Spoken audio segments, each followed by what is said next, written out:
Tai Surskis ar važiuosit savaitgalį į Rumšiškės, kur užsidėjo žydo kaukę, šauksit žiemą, bet iš kiemo? Žinokit, turbūt praleisiu.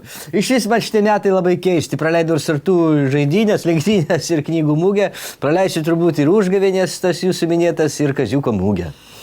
Nu, šitaip abuoje, jeigu žiūrėsit, gerbiamasis, tai jūs ir joninės ignoruosit ir praleisit savo mėgiamą nacionalistų žygį kovo 11. Kur įtamės, gerbiamas Surski?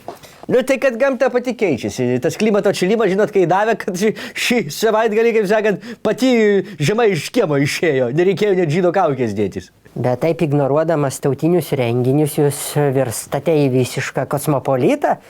Norėčiau paklausti, kur jūsų lietuvybė pasidėjo? Palaukit, tai jūs norit pasakyti, kad jeigu aš Rumšiškėse lakstysiu su žydo kaukė, tai aš labai čia puoselėsiu lietuvybę ar kaip?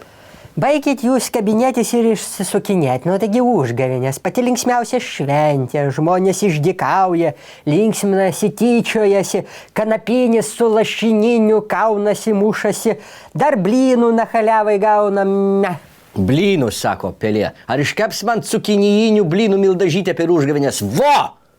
Jinai blynus tik turčiams kepa, tokiems kaip guoga, o tokiai vargo peliai kaip man šūdo jinai iškeps blyną iš cukinijos. Tai paremkit bėdų turgų ir galėsit mėgautis savo mildažytės blynais. Gal net dar ir su įdaru. Cukinijų blynai su tigriniu Kamerūno krevečių įdaru. Aš už seksą, maistą ir politiką pinigų nemoku. Tai smirdėkit savo namuose, aš važiuosiu į Rumšiškės varyti žiemos.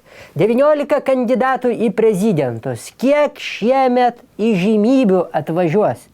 O pats kada nors matėte Zigmantą Balčytį apsirengusi čigonu? Dar neteko, bet įdomu būti pamatyti.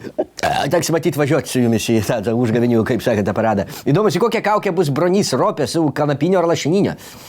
Nu, aišku, kad lašininio. Jisgi valstietis, ne koks ten menininkas kanapinis.